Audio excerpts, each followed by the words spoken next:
உமக்கு மேல் ஒருவரும் இல்லையே, எல்லோருக்கும் மேலாக உயர்ந்தவர், உமக்கு மேல் ஒருவரும் இல்லையே. அல்லேலூயா அல்லேலூயா அல்லேலூயா ஆமென். அல்லேலூயா அல்லேலூயா அல்லேலூயா ஆமென். ஒருவரால் சிருஷ்டிக்கப்படாமலே தாமாக என்றென்றும் இருப்பவர். இப்பொழுதும் கூட கர்த்தர் இஸ்ரவேலுக்கு பாலும் தேனும் ஓடுகிறதும் நலமும் விசாலமான தேசத்தை கொடுப்பதற்காக எகிப்து தேசத்திலிருந்து பார்வோனுடைய அடிமைத்தனத்திலிருந்து விடுதலையாக்கி கொண்டு வந்தார். செங்கடலை தாண்டினார்கள், வனாந்தரத்தை தாண்டினார்கள், இப்பொழுது யோர்தானை தாண்டினார்கள். யோர்தானை தாண்டின பிறகு ஒவ்வொரு பட்டணத்துலையாக யுத்தம் பண்ணி அதை பிடிச்சு அதில் இஸ்ரவேலர் குடியேறணும்.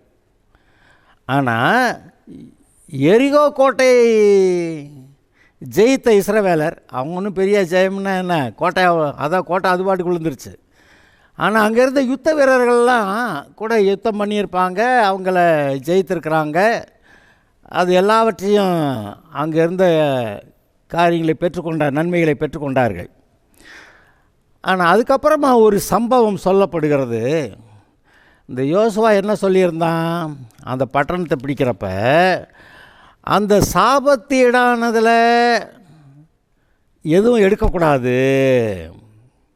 சாபத்தீடானதில் ஏதாயிலும் எடுத்துக்கொள்கிறதுனாலே நீங்கள் சாபத்தீடாகாதபடிக்கும் இஸ்ரவேல் பாளையத்தை சாபத்தீடாக்கி அதை கலங்க பண்ணாதபடிக்கும் நீங்கள் சாபத்தீடானதற்கு மாத்திரம் எச்சரிக்கையாக இருங்கள். அங்கே இருக்க பொன் வெள்ளி விளையாடப்பட்ட பொருள் எறும்பு வெங்கலத்தில் செஞ்ச எதையும் எடுக்காதீங்க. அங்கே அவங்க விலை உயர்ந்த பாபிலோனிய சால்வையெல்லாம் வச்சுருப்பாங்க, எடுக்காதீங்க. அது உங்களுக்கு வேண்டாம், அது சாபத்தீடானது. நீங்கள் அதை எடுத்தால் உங்களை சாபத்தீடாக்கிக்கிறவங்க, இஸ்ரவேல் பாளையம் சாபத்தீடாக போயிடும், அதெல்லாம் பிரச்சனைன்னு சொல்லி அந்த யோசுவா 6வது அதிகாரத்தில் 18வது வசனத்தில் அங்கே சொல்லியிருக்கிறது. சரி, இந்த வசனத்தை அங்கே சொல்லியிருக்கிறாரு. இங்கே 7வது அதிகாரத்தில் என்ன நடந்ததுன்னு பாருங்கள். அங்கே இருந்த ஆகான்கிற ஒரு மனுஷன் அங்கே இருந்த எரிகோ கோட்டையில் இருந்த பொன் வெள்ளி பொன் பாலம் அப்படின்னு சொல்கிறான். பொன் பாலம் ஒன்று, பாபிலோனிய சால்வை, இதெல்லாம் எடுத்து ரகசியமாக தன்னுடைய கூடாரத்தில் கொண்டு போய் மண்ணத்தோண்டி அடியில் போச்சு வச்சுட்டானா. அப்படி ஒரு சம்பவம் நடந்துருச்சு பாருங்க. அப்படி நடந்தபோது இது யோசுவாவுக்கும் தெரியாது, மீதி யுத்த வீரர்களுக்கும் தெரியாது. இது மாத்திரம் தனியாக எடுத்து அவனுடைய சொந்த கூடாரத்தில், அவன் குடியிருக்க அந்த தங்கியிருக்க கூடாரத்தில் அவன் புதைச்சி வச்சுட்டான். இப்போ நடந்தது என்னன்னு பாருங்கள். சாபத்தீடான ஒன்று இஸ்ரவேலருடைய பாளையத்துக்குள்ளே வந்த உடனே என்னமோ தப்பு நடக்குது. நம்முடைய வாழ்க்கையிலையும் சாபத்தீடானது ஏதாவது உள்ளே நுழைய நாம் இடம் கொடுப்போமானால் அது நமக்கும் பிரச்சனை தானே.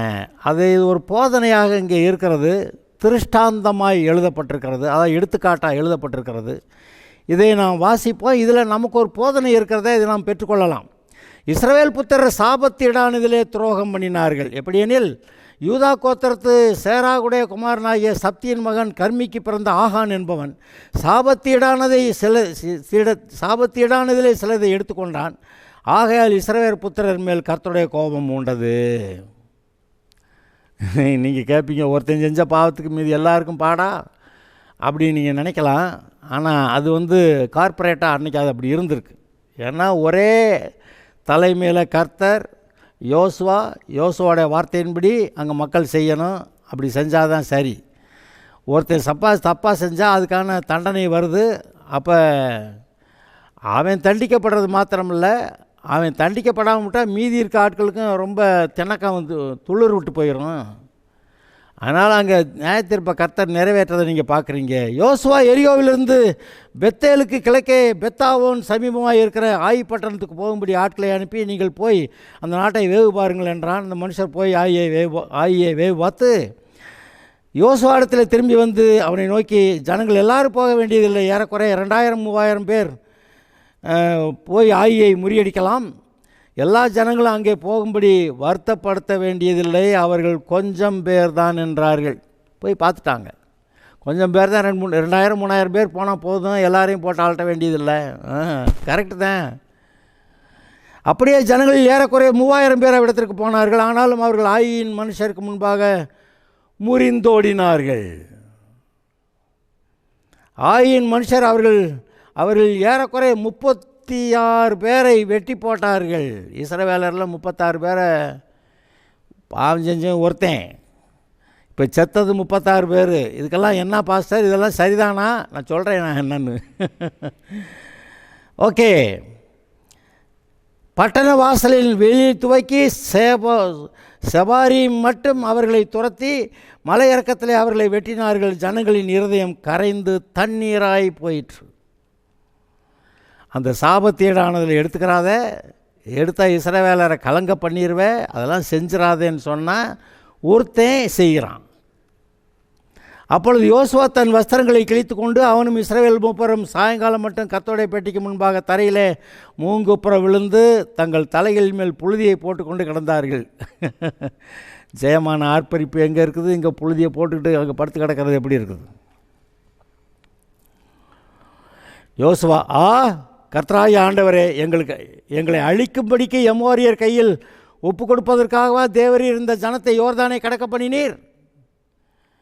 நாங்கள் யோர்தானுக்கு அப்புறத்திலே மன திருப்தியாக இருந்து விட்டோமானால் நலமாக இருக்கும். இவனு சொல்கிறேன், நாங்கள் அங்கிட்டே இருந்திருந்தால் நல்லாயிருக்கும். ஆண்டவரே, இஸ்ரவேலர் தங்கள் சத்துருக்களுக்கு முதுகை காட்டினார்கள். இப்பொழுது நான் என்ன சொல்லுவேன்? கானானியரும் தேசத்து குடிகள் யாவரும் இதை கேட்டு எங்களை வளைந்து கொண்டு எங்கள் பேரை பூமியில் இராதபடிக்கு வேறற்று போக பண்ணுவார்களே, அப்பொழுது உமது மகத்தான நாமத்துக்கு என்ன செய்வீர்? எங்களெல்லாம் கொண்டுருவாங்க, அப்போ நீர் என்ன செய்ய போகிறீர்?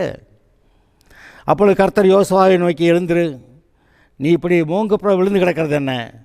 இஸ்ரவேலர் பாவம் செய்தார்கள், நான் அவர்களுக்கு கட்டளையிட்ட என் உடன்படிக்கையை மீறினார்கள், சாபத்தேடானதில் எடுத்துக்கொண்டதும் களவு செய்ததும் வஞ்சித்ததும் தங்கள் பண்டம்பாடிகளுக்குள்ளே வைத்ததும் உண்டே. பெரிய சிஐடி சொன்ன மாதிரி கரெக்டாக சொல்லிவிட்டார். ஆதலால் இஸ்ரவேல் புத்திரர் தங்கள் சத்துருக்களுக்கு முன்பாக நிற்கக்கூடாமல் தங்கள் சத்துருக்களுக்கு முதுகை காட்டினார்கள். அவர்கள் சாபத்தீடானார்கள். நீங்கள் சாபத்தீடானதை உங்கள் நடுவிலிருந்து நிக்கிரகம் பண்ணாவிட்டால் இனி உங்களோடு இரேன். சாபத்தீடான எடுத்து வெளியே தூக்கி போட்டு, இல்லாட்டி உங்க கூட இருக்க மாட்டேன்றார். நமக்கு தான் நம்ம வாழ்க்கையில் நம்ம வீட்டில் தகாத விதமாக சம்பாதிச்ச என்னமாவது இருக்கா? கர்த்தருடைய பிள்ளையோட வீட்டுக்குள்ளே வரக்கூடாத அந்த தீட்டான எதுவும் இருக்கா? அண்ட் அபாமினேஷன், அருவருப்பான, கர்த்தருடைய பார்வையில் அருவருப்பான ஏதாவது நம்ம வீட்டில் இருக்கா? அதை நம்ம வச்சுக்கிட்டு இருக்கோமா? அது நல்லதுன்னு நினச்சிக்கிட்டு இருக்கோமா? அழகுன்னு நினச்சிக்கிட்டு இருக்கிறோமா? விலை உயர்ந்ததுன்னு நினைக்கிறோமா? நீங்கள் என்ன நினச்சாலும் சரி, சாபத்தீடானது எதுவாயிலும் உங்களோட இருக்கா, உள்ளே இருக்கா? அப்படி இருந்தால் இவர் சொல்கிறார், நான் உங்களோட இருக்க மாட்டேன், நான் உங்களோடு கூட இனி இரேன். எழுந்திரு, ஜனங்களை பரிசுத்தம் பண்ணி சொல்ல வேண்டியது என்னவென்றால், நாளைய தினத்துக்கு உங்களை பரிசுத்தம் பண்ணி கொள்ளுங்கள். இஸ்ரவேலரே, சாபத்தீடானது உங்கள் நடுவே இருக்கிறது. நீங்கள் சாபத்தீடானதை உங்கள் நடுவிலிருந்து விலக்காதிருக்க மட்டும் நீங்கள் உங்கள் சத்துருக்களுக்கு முன்பாக நிற்கக்கூடாது என்று இஸ்ரவேலின் தேவனாகிய கர்த்தர் சொல்லுகிறார். சாபத்தீடானது உள்ளே இருக்கியா, அதை நீ நீக்க வரைக்கும் கர்த்தர் உங்களோட கூட இருக்க மாட்டார். நீங்கள் சத்துருக்கள் முன்பாக எடுத்து நிற்க முடியாது. காலையிலே நீங்கள் கோத்திரமாய் வர வேண்டும். அப்பொழுது கர்த்தர் குறிக்கிற கோத்திரம் வம்சமாய் வர வேண்டும். கர்த்தர் குறிக்கிற வம்சம் குடும்பமாய் வர வேண்டும். கர்த்தர் குறிக்கிற குடும்பம் பேராய் வர வேண்டும் என்று சொல். யார் எங்கே பாவம் இருக்குது, எங்கே சாபம் இருக்குதுன்னு சொல்ல வர்றார். 12 கோத்திரத்துக்கு முதல்ல 12 பேர் முதல்ல அதில் ஏதோ ஒரு கோத்திரத்துக்காரன், அப்புறம் அந்த கோத்திரத்தை சொன்னால் அதில் வம்சம் வா அப்படின்னு. அந்த வம்சமாக வந்தால் அப்புறம் அந்த குடும்பமாக வா அப்படின்னு கர்த்தர் சொல்கிறார். அப்பொழுது சாபத்தேடானதை எடுத்தவனாய் கண்டுபிடிக்கப்படுகிறவன் கர்த்தரின் உடன்படிக்கையை மீறி இஸ்ரவேலில் மதிகேடான காரியத்தை செய்தபடியால். என்னது மதிகேடான காரியம்? அவனுக்குள்ள யாவும் அக்கினியால் சுட்டரிக்கப்பட கடவுது. அவனையும் குடும்பம் வீட்டார் எல்லாத்தையும் சுட்டு எரிச்சிருன்னு. இதுனா ஆண்டவரே பெரிய கொடுமையான தண்டனையாக இருக்குது. ஆனால் அதை நிமித்தம் இஸ்ரவேலர் பாளையம் தீட்டாகலாமா? கர்த்தர் வர முடியாத அளவுக்கு அது தீட்டாக போயிடலாமா? தீட்டுனா அசுத்தங்கள். கர்த்தர் நுழைய முடியாத அளவுக்கு அஸ்தமாகலாமா? அப்படி நம்ம அஸ்தமான இடத்துல நம்ம குடியிருக்கிறதா? கர்த்தர் இல்லாத வாழ்க்கையை நம்ம வாழ்கிறதா? இன்றைக்கு நம்மளுடைய வாழ்க்கையை யோசித்து பார்ப்போம். கர்த்தர் நம்ம கூட இருக்கிறாரா, இல்லை ஒதுங்கி நிற்கிறாரா? எல்லாம் நமக்குள்ளே சரியாக இருக்கா, இல்லை தீட்டுகள் எதுவும் நமக்குள்ளே இருக்கா? நிதானித்து பார்த்து நம்முடைய இருதயத்தை சரி பண்ண வேண்டிய நேரம் இது. யோசுவா அதிகாலமே எழுந்திருந்து இஸ்ரவேலரை கோத்திரமாய் வர பண்ணினான். அப்பொழுது யூதாவின் கோத்திரம் குறிக்கப்பட்டது. யூதா மாட்டிக்கிட்டான். அவன் யூதாவின் வம்சங்களை வர பண்ணும்போது சேராயின் வம்சம் குறிக்கப்பட்டது. அவன் சேராயின் வம்சத்தை பேராக வர பண்ணின போது சப்தி குறிக்கப்பட்டான். எவ்வளோ லேசாக கண்டுபிடிச்சிட்டாரு. கோத்திரமாவா, அப்புறமேல் வம்சமாவா, அப்புறம் குடும்பமாவா, அப்புறம் அவங்களெல்லாம் அந்த குடும்பத்தில் இருந்து இருக்கிற எல்லாரும் வா அப்படின்னா சப்தி குறிக்கப்பட்டான். அவன் வீட்டாரை அவன் பேராக வர பண்ணபோது யூதா கோத்திரத்து சேராகின் குமாரனாகிய சப்திக்கு பிறந்த கர்மியின் மகன் ஆகான் குறிக்கப்பட்டான். இவன் தான் பேரே ஆகான்னு இருக்குது. இந்த ஆகாதவங்க பேரெல்லாம் வைக்கவும் கூடாதுன்னு நினைக்கிறேன். அப்பொழுது யோசுவா ஆகானை நோக்கி, மகனே, நீ இப்பொழுது இஸ்ரவேலின் தேவனாகிய கர்த்தரை மகிமைப்படுத்து. அவருக்கு முன்பாக அறிக்கை பண்ணி நீ செய்ததை எனக்கு சொல்லு, அதை எனக்கு ஒழிக்காதே என்றான். இவர் கர்த்தர் கண்டுபிடிச்சார். இப்போ இது உங்ககிட்ட வரைக்கும் வந்துருச்சுன்னு சொல்கிறாரு. இப்போவும் கர்த்தருக்கு மகிமைப்படுத்தி செலுத்து, நீ என்ன செஞ்சேன்னு சொல்லு. அப்பொழுது ஆகான் யோசுவாவுக்கு பிரதியுத்தரமாக, மெய்யாகவே நான் இஸ்ரவேலின் தேவனாகிய கர்த்தருக்கு விரோதமாய் பாவம் செய்தேன். இன்னின்ன பிரகாரமாய் செய்தேன். கொள்ளையிலே நேர்த்தியான ஒரு பாபிலோனிய சால்வையும், ஒரு போர்வை, நல்ல போர்வை, பாபிலோனிய சால்வையும், அதாவது அந்த காலத்தில் பாபிலோனிய சால்வைனா ரொம்ப ஃபேமஸ் போல், விலை உயர்ந்தது போல், பல நாடுகளில் போய் விற்கும் போல், எல்லார்ட்டையும் நல்ல பேர் வாங்கின சால்வை அது. நேர்த்தியான பாபிலோனிய சால்வையும் 200 சேக்கல் வெள்ளி, 200 சேக்கல் வெள்ளி, 50 சேக்கல் நிறையான ஒரு பொன் பாலத்தையும் நான் கண்டு அவைகளை இச்சியாதிருப்பாயாக, இப்போ இச்சித்து எடுத்துக்கொண்டேன். இதோ அவைகள் என் கூடாரத்தின் மத்தியிலே பூமிக்குள் புதைத்திருக்கிறது. வெள்ளி அதன் அடியில் இருக்கிறது. அடியில் வெள்ளியை போட்டு அதுக்கு மேலே சால்வையை போட்டு மண்ணை போட்டு மூடி வச்சுருக்கிறான். கண்டுபிடிக்கவே கூடாதுன்னு. ஆனால் நேராக அங்கே தான் கர்த்தரை அனுப்புகிறாரு. நம்ம எதையும் கண்டுபிடிக்காதபடிக்க ஒழிச்சு வச்சுட்டான் அப்படி நம்ம ஏதாவது நினச்சா கடைசிக்கு அதான் வெளியே வரும். உடனே யோசுவா ஆட்களை அனுப்பினான். அவர்கள் கூடாரத்துக்கு ஓடினார்கள். அவனுடைய கூடாரத்தில் அது புதைத்திருந்தது, வெள்ளியும் அதன் கீழ் இருந்தது. அவைகளை கூடாரத்தின் மத்தியிலிருந்து எடுத்து யோசுவாவிடத்தில் எல்லாம் இஸ்ரவேல் புத்தர் எல்லா இடத்திலும் கொண்டு வந்து கர்த்தருடைய சமூகத்தில் வைத்தார்கள். எல்லார் ஜனங்கள் பார்க்க கர்த்தருடைய சமூகத்தில் கொண்டு வந்து வைக்கிறாங்க. அப்பொழுது யோசுவாவும் இஸ்ரவேலர் எல்லாரும் கூட சேராயின் புத்திரனாகிய ஆகானையும் அந்த வெள்ளியையும் சால்வையும் பொற்பாலத்தையும் அவன் குமாரரையும் அவன் குமார்த்திகளையும் அவன் மாடுகளையும் கழுதைகளையும் ஆடுகளையும் அவன் கூடாரத்தையும் அவனுக்குள்ள யாவை எடுத்து ஆகோர் பள்ளத்தாக்குக்கு கொண்டு போனார்கள். அவன் மட்டுமில்ல, வகைரா எல்லாரும், குடும்பத்தார் எல்லாரும், அவன் கூட இருந்த வீட்டில் இருந்த எல்லா பொருளையும் எடுத்து அந்த ஆகோர் பள்ளத்தாக்கு கொண்டு போனார்கள். அங்கே யோசுவா, நீ எங்களை கலங்க பண்ணினது என்ன? முதல்ல கர்த்தர் என்ன சொல்லியிருந்தார்? இந்த மாதிரிலாம் செஞ்சு இஸ்ரவேலரை கலங்க பண்ணாதபடிக்கு அப்படி சொல்லியிருந்தார். இப்போ இவன் ஒருத்தன் செஞ்சால் கடைசிக்கு இஸ்ரவேலர் எல்லாரும் கலங்கி போயிட்டாங்க. என்னென்னு கலங்குறாங்க? ஒரு தடவை தோத்துட்டது மட்டும் இல்லை, நாங்கள் ஒரு தடவை தோத்துட்டதை கண்டா சுற்றி இருக்க ஜனங்கள்லாம் வந்து எங்கள் மேலே யுத்தம் பண்ணி எங்களை எல்லாத்தையும் நிர்மூலம் பண்ணுவாங்களே அப்படின்றான். அதுபோல் இங்கே இவனுடைய வாழ்க்கையில் நியாய தீர்ப்பு வரும்போது சகலமும் நிர்மூலமாக்கப்படுகிறது. அந்த ஆகான், அவனுடைய மனைவி பிள்ளைக, அவனுடைய ஆடு மாடு கூடாரம், அவனுக்கு இருந்த பொருள்கள் எல்லாம் எல்லாவற்றையும் போட்டு அங்கே யோசுவா நீ எங்களை கலங்க பண்ணது என்ன, இன்று கர்த்தர் உன்னை கலங்க பண்ணுவார் என்றான். அப்பொழுது இஸ்ரவேலர் எல்லாரும் அவன் மேல் கல்லெறியறது கூட ஒரு தைரியம் வேணுங்க, இல்லாட்டினா எப்படி அவன் மேலே கல்லை விட்டு எறிவேன் அப்படி தான் சொல்லுவாங்க. ஆனால் கல்லெறிந்து அவைகளை அக்கினியிலே சுட்டெரித்து கற்களினால் மூடி அவன் மேல் இந்நாள் வரைக்கும் இருக்கிற பெரிய கற்குவியலை குவித்தார்கள். இப்படியே கர்த்தர் தமது கோபத்தின் உக்கரத்தை விட்டு மாறினார். ஆகையால் அவ்விடம் இந்நாள் வரைக்கும் ஆகோர் பள்ளத்தாக்கு என்னப்படும். இந்த பாவம் தீட்டு ஏதாவது நம்மக்கிட்ட இருந்தால் நம்ம தோற்று போகிறங்கிறது உறுதி, அதில் ஒன்றும் சந்தேகம் இல்லை. ஆனால் அதுக்கப்புறம் இன்னொன்று இப்போ கர்த்தர் சொல்லிவிட்டார். அப்படி அந்த பாவம் செய்த அந்த ஆகானையும் குடும்பத்தையும் ஆடுகளையும் மாடுகளையும் அவனுக்குள்ளே எல்லாவற்றையும் வச்சு அந்த கல்லை விட்டு எரிஞ்சு அவங்கள கொன்று அவங்க மேலே கற்குவியில் குவிச்சு அவங்கள இன்னும் யாரும் எடுக்க முடியாது அந்த அளவுக்கு மூடி வச்சு விட்டார். அப்படி செய்தபோது கர்த்தர் தமது கோபத்தின் உக்கரத்தை விட்டு மாறினார். கர்த்தர் தமது கோபத்தின் உக்கரத்தை விட்டு மாறினார். கோபத்தோட உச்சியிலிருந்து இறங்கிட்டார், அப்படி தான் அர்த்தம். அப்போ இன்றைக்கு இங்கே இயேசுவானவர் கூட ஏன் சிலுவையில் அறையப்பட்டார்? கல்லெறிஞ்சு கொல்லப்படுகிறதை பார்க்கல மிக கொடூரமான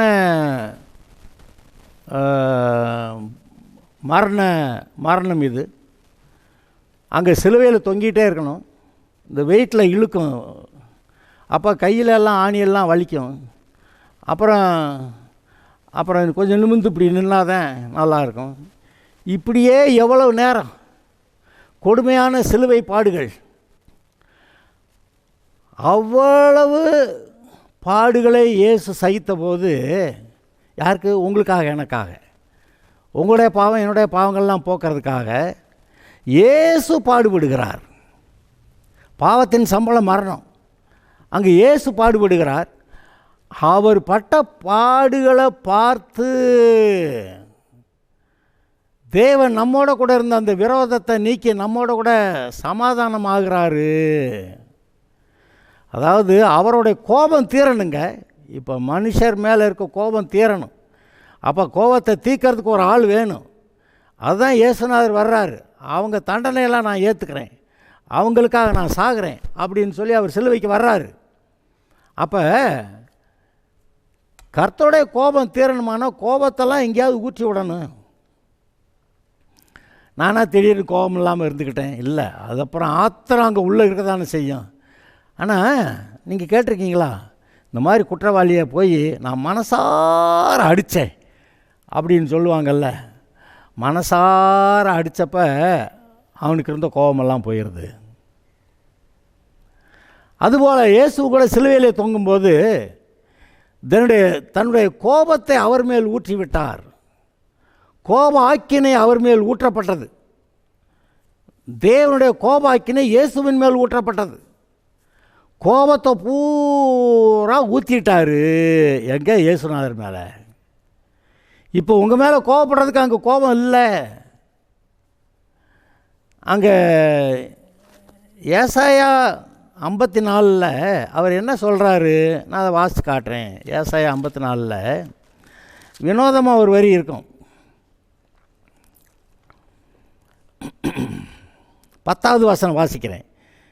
இது எனக்கு இல்லை, 9வது வசனம்.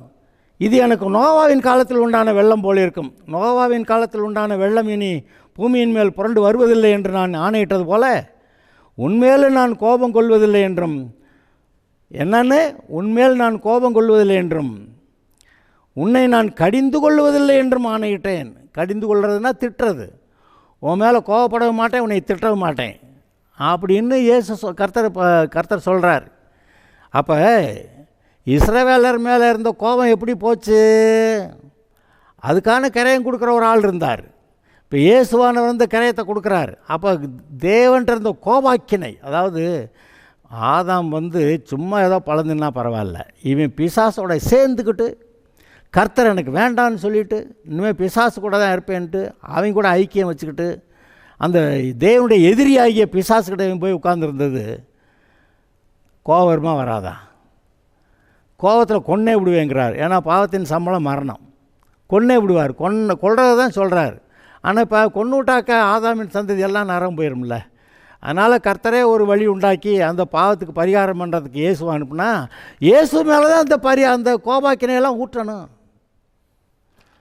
தேவன் தம்முடைய கோபத்தை எல்லாம் ஒருத்தர் மேலே ஊற்றுனதுனால தான் இன்றைக்கு நம்மக்கிட்ட அவர் வந்து சமாதானமாக விடுதலையோட பேசுகிறார். இல்லாட்டி நம்மளை கொன்னே விடுவார், அக்கினியில் சுட்டரிச்சு விடுவார்.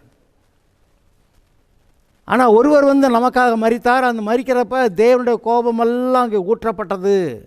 அப்புறமேல் பார்த்தா தேவன்கிட்ட கோபம் இல்லை. இயேசுவானவர் வந்து தேவனுடைய கோபத்தையெல்லாம் தன்மேல் ஏற்றுக்கொண்டு அந்த வேதனையெல்லாம் சகித்து ரத்தம் சிந்தி ஜீவனை விட்டார். அதனால் தேவனுடைய கோபம் மாறிற்று. இன்னொரு இடத்துல கூட எழுதியிருக்கு, இந்த இஸ்ரவேல் புத்திரர் போய் மோவாபிய பெண்களை கூட்டிகிட்டு வந்து அவர்களோட கூட விபச்சாரம் பண்ணினார்கள்னு. அது இந்த ஜாதிகளோட கலவாமல் தனித்து வாசமாயிருப்பார்கள் அப்படின்னு இஸ்ரவேலரை பற்றி கர்த்தர் சொன்னால், இவங்க பிலேயாமுடைய ஐடியாவை கேட்டு அந்த மோவாபிய பெண்கள் அழகாக இருக்காங்க அப்படின்னு சொல்லி அவங்க நம்ம கூட வந்து சரசம் பண்ண வருவாங்க, நீங்கள் அவங்கள ஏற்றுக்கங்கன்னெல்லாம் அவன் என்னத்தையே போச்சு விட்டு போயிட்டேன். பிலேயாமுடைய போதனையிலே அப்படின்னு பின்னாடி யூதா நிருபத்தில் வாசிக்கிறீங்கள. இங்கே பிலேயாமுடைய போதனையில் இவங்க போய் அந்த இஸ்ரவேலர் போய் மோவாபிய பெண்களை கூட்டி கொண்டு வந்து கூடாரத்தில் வச்சுட்டு விபச்சாரம் பண்ணாங்க. அப்போ என்ன எழுதியிருக்கு அங்கே? இதெல்லாம் பார்த்துக்கிட்டு இருந்த ஆசாரியனாகிய எலையாசார் ஓடி போய் ஒரு ஈட்டி எடுத்துகிட்டு போய் அவனும் அந்த ஸ்திரீ விபச்சாரம் பண்ணுற இடத்துல போய் அவர்களை ஒரே குத்தி போட்டேன் அப்படின்னு இருக்குது. இதை பார்த்து கர்த்தர் தன்னுடைய கோபத்தை மாற்றினாராம். அப்படி கர்த்தருடைய கோபத்தை மாற்றின எலியாசார் அப்போ அந்த பாவம் செய்தவர்களுக்கு ஒரு தண்டனை கொடுத்தாதான் கர்த்தருக்கே மனசாருது. இப்போ நாம் ஏதாவது சில்லறை பாவம் பண்ணால் கூட அதுக்கு 2 அடி போட்டால் தான் அவருக்கு மனசாருது. ஒட்டுமொத்தமாக பாவத்துக்கான பரிகாரத்தை செஞ்சார். அதுக்காக இயேசு ஜீவன் கொடுத்தாரு. பாவத்தை அதை எல்லா கோப ஆக்கினையும் அவர் மேலே ஊற்றிட்டார். ஆனால் இப்போ நம்மளை ஒழுங்குபடுத்துகிற வேலை இருக்குல்ல, டிசிப்ளின் பண்ணுற வேலை இருக்குல்ல. நம்ம பிள்ளைய நான் ஒழுங்காக சொன்னபடி ஒழுங்காவா கேட்குது? அதுக்கு 2 பிரம்பு எடுத்தால் தான் சரியாகுது. ஏதாவது சேட்டை பண்ணி விட்டார், அப்போ குச்சி எடுத்துட்டு வெளுத்தா அது வெளுத்த உடனே அந்த அப்பாவுக்கு மனசு ஆறி போகுது. அப்புறமேலு போய் அவனுக்கு என்னெல்லாம் செய்யணுமோ அதெல்லாம் வாங்கி கொடுக்குறாரு, செய்கிறாரு. அப்போ இந்த ஒரு காரியம், அதாவது தேவனுக்கு விரோதமாக பாவம் செய்யும்போது தேவன்கிட்ட கோபம் ஏறிக்கிட்டே போகுது அப்படிங்கிறது ஒன்று. 2 அடி போட்டாதான் தேவனுக்கே கோபம் மாறுதுன்னு ஒன்று. அவர் வாட்டுக்கு கோபத்தை வச்சுட்டு அப்புறம் கோபத்தை எடுத்து வைக்கிற அது அவருக்கு முடியாது. அப்படி இங்கே என்ன நடந்தது? யோசுவா அவர்கள் அந்த ஆகான், அவனுடைய வீட்டார், அவனுடைய ஆடுகள் மாடுகள் கூடாரத்தில் எல்லாத்தையும், அப்புறம்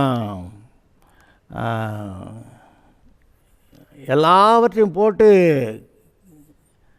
கல்லெறிஞ்சு அவங்கள கொன்று அவங்க எல்லார் மேலே பெரிய கற்குவியலை குவிச்சு, போ இதோட சனியை ஒழிஞ்சிச்சு, சாபம் தீர்ந்துச்சு அப்படின்னு சொல்லி அங்கே கற்குவியலை போட்டு வர்றாங்க. அப்போ கர்த்தருடைய கோபம் மாறி இருக்கிறது. இதை நீங்கள் கொஞ்சம் கவனிக்கணும். நான் அதை வாசிக்கிறேன். அங்கே யோசுவா, நீ எங்களை கலங்க பண்ணினது என்ன? இன்று கர்த்தர் உன்னை கலங்க பண்ணுவார் என்றான். அப்பொழுது இஸ்ரவேலர் எல்லாரும் அவன் மேல் கல்லெறிந்து அவைகளை அக்கினியால்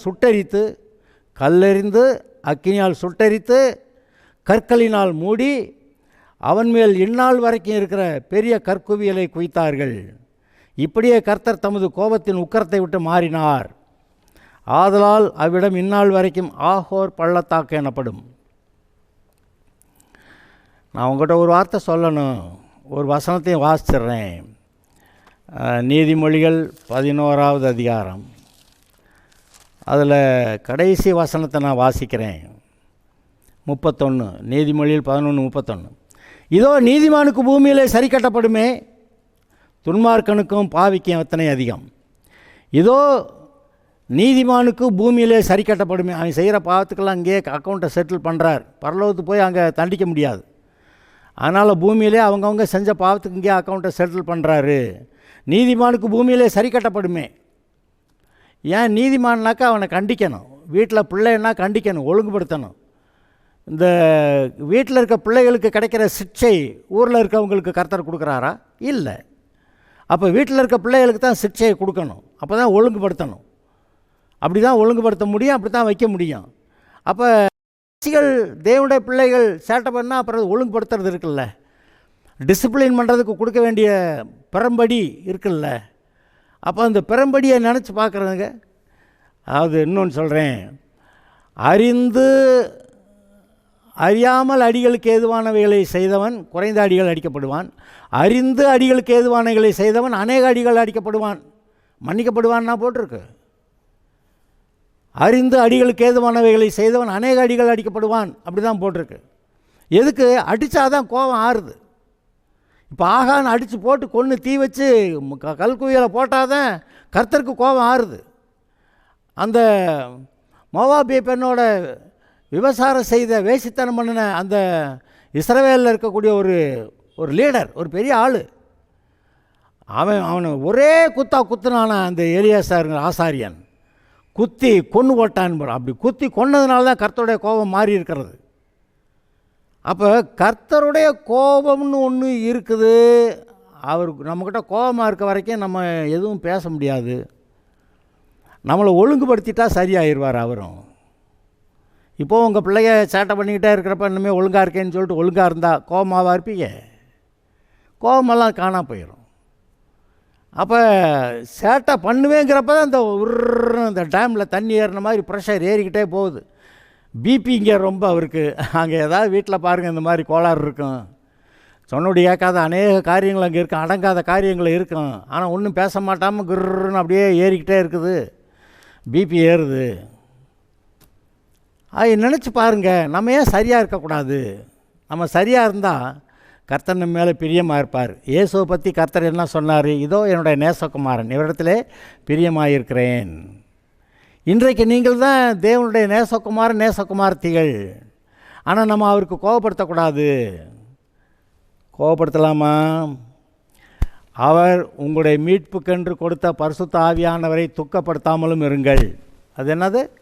மீட்புக்காக உங்களுக்கு கொடுக்கப்பட்ட பரிசுத்த ஆவியானவரை துக்கப்படுத்தாதிருங்கள். எப்படி நீங்கள் பரிசுத்த ஆவியை துக்கப்படுத்துவீங்க? கர்த்தருக்கு பிரியமில்லாத பாவமான காரியத்தை செய்கிறப்போ உங்களுக்குள்ளே இருக்கிறாரே பரிசுத்த ஆவியானவர், அவருக்கு ரொம்ப வருத்தமாக இருக்குது. நான் கூட இருக்கிறேன், என்னை சட்டை பண்ணாமல் இவன் போய் அந்த பிசாசு கூட சேர்ந்துக்கிட்டு பாவம் செய்கிறேன் அப்படின்னு சொல்லி அவர் துக்கப்படுவாராம். மனம் திரும்பினா ஓகே, மனம் திரும்பலைன்னாக்கா இவரும் சேர்ந்து கிளம்பிடுவார். அப்போ கர்த்தருடைய கோபம் என்ற ஒன்று இருக்கிறது. நாம் பாவம் செய்யும்போது அந்த கோபம் நமக்கு விரோதமாக எழும்புகிறது. அப்போ நமக்கு போட வேண்டிய அடியெல்லாம் போட்டால் தான் அவருக்கு கோபம் ஆறுது. இந்த ஆயிப்பட்டணத்தில் அதை போய் பிடிக்கும்போது இஸ்ரவேலர் எப்படி அந்த சாபத்தீடானதில் எடுத்துக்கிட்டு இஸ்ரவேல் மொத்தத்தையுமே அவங்க அழிவுக்கு நேராக போகிற மாதிரி இருந்துச்சே, அதிலிருந்து காப்பாற்றப்பட வேண்டுமானால் அந்த தீட்டானது நீக்கப்பட வேண்டும். அதை செய்தவன் தண்டிக்கப்பட வேண்டும். அது நீக்கப்பட்டது, அதை செய்தவன் தண்டிக்கப்பட்டான். அதுக்கப்புறமா கர்த்தர் அடுத்தடுத்த ஜெயத்தை கர்த்தர் கொடுக்கறத நீங்கள் இந்த புஸ்தகத்தில் வாசிப்பீங்க. கர்த்தர் உங்களோட கூட இருக்கிறாரு. உங்களுடைய இருதயத்தை சரி பண்ணுங்க. எலியா கூட கர்மேல் பருவத்தில் அந்த போய் பலிபீடத்தை கட்டி அக்கினி இறக்குறப்ப என்ன சொல்லியிருக்கு? அவன் அந்த பலிபீடத்தை செப்பனிட்டு, கர்த்தருடைய பலிபீடத்தை செப்பனிட்டு அப்புறமா பலி செலுத்தினான். இப்போ நீங்களும் நம்முடைய பலிபீடம், நம்முடைய கர்த்தருடைய பெட்டி, கர்த்தர் நமக்குள்ளே இருக்கிறாரு, இதை நாம் செவ்வைப்படுத்தி செப்பனிட்டு வைத்துக்கொள்வோமாக. அப்பொழுது கர்த்தர் நம்மோடு கூட இருப்பார், நம்மை ஆசீர்வதிப்பார். Okay, God bless you.